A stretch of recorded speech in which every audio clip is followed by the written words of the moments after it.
आर्य जहां रहते थे, आर्य का अर्थ क्या है? श्रेष्ठ।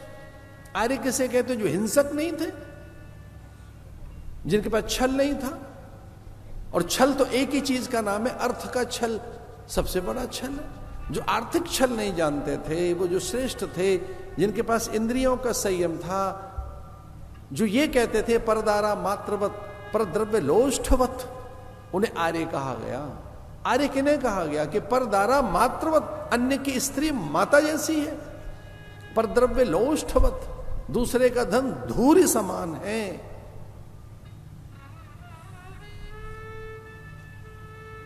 एक दंपति जो अर्थहीन थे, निर्धन थे, कभी धन देखा नहीं, जीवन में भूख ही रही उनके, बड़ी कंगाली, गुरु के पास गए।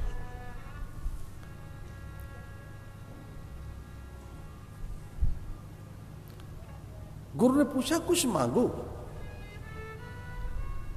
मैं जानता हूं अब दुर्बल है, दरिद्र है, अत्यंत कंगाल है, भयानक निर्धनता है आपके पास। मैं जानता हूं कि बहुत निर्धन है, कुछ मांगो मुझसे।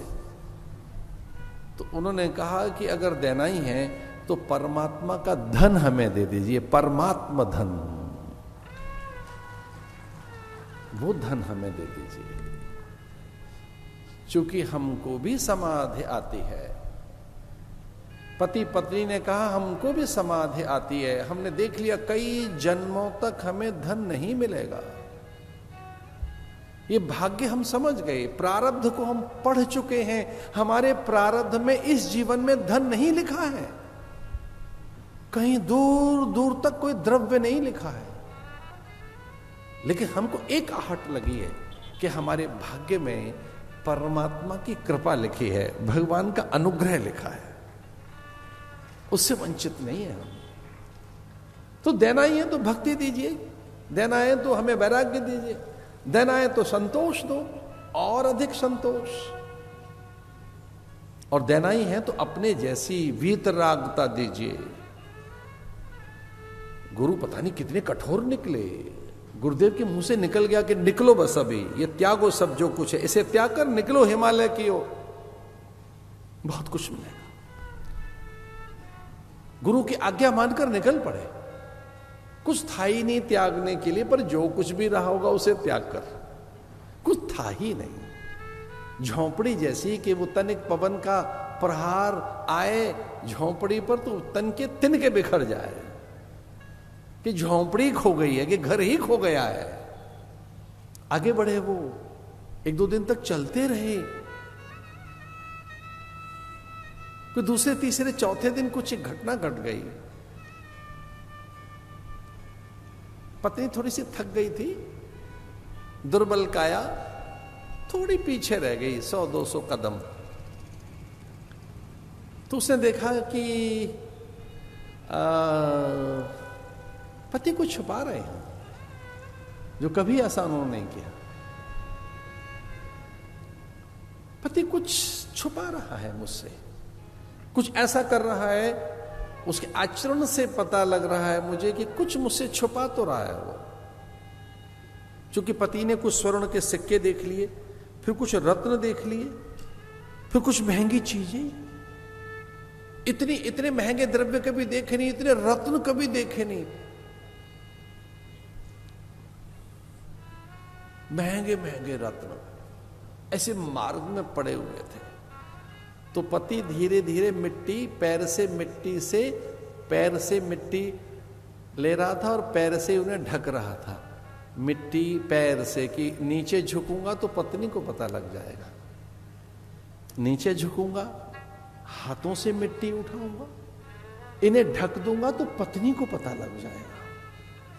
इसलिए वो ऐसे ही बस खड़े होकर धीरे धीरे और पैर से मिट्टी उठाते हुए और पैर से ही उनको ढक रहा था, मिट्टी को, मिट्टी से रत्नों को।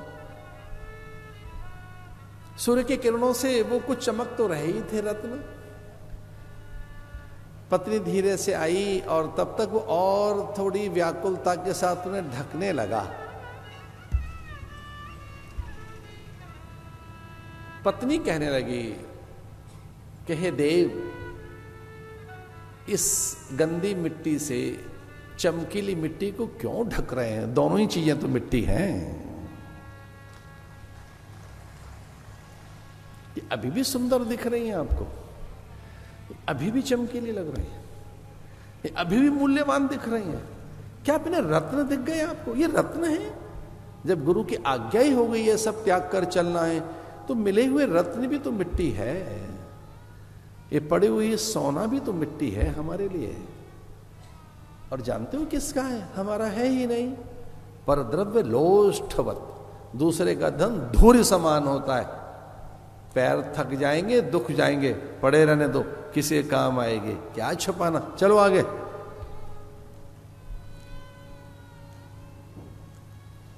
पर द्रव्य लोष्ठवत। ऐसा जो सोचते थे वो कौन लोग थे? जो ऐसा सोचते हैं वो कौन है? मैं बहुत विश्वास के साथ कह रहा हूं, ऐसा केवल भारतीय सोच सकता है और कोई नहीं।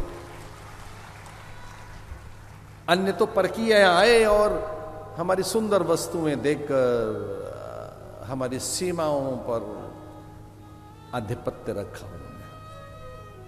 वो तो यहां स्वतंत्रता के बिगुल बजे, रणभेरियां बजी, न जाने कितने हुतात्मा, कितने बलिदानियों ने भारत माता को की बेड़ियां खोली। भारत एक भूखंड नहीं है, भारत केवल एक जमीन का टुकड़ा नहीं है। भारत संस्कृत भाषा है, संस्कृति है, संस्कार है, विचार है, परंपरा है, मूल्य है, यहां की गाथाएं भारत है। कोई मुझसे पूछे भारत क्या है? जहां भागवत है वो भारत है, जहां चार धाम है वो भारत है, जहां ज्योतिर्लिंग है वो भारत है, जहां संन्यास आश्रम है वो भारत है, जहां माथे पर बिंदिया, मांग में संदूर, हरे कांच की चूड़ियां, चुटकी और वेणी बंधन, फूल या गजरा लगाकर जो ऐसे हाथ जोड़कर पति के साथ यज्ञ में आहुति दे रही है, ऐसे दंपति जहां रहते हैं उस देश का नाम भारत है।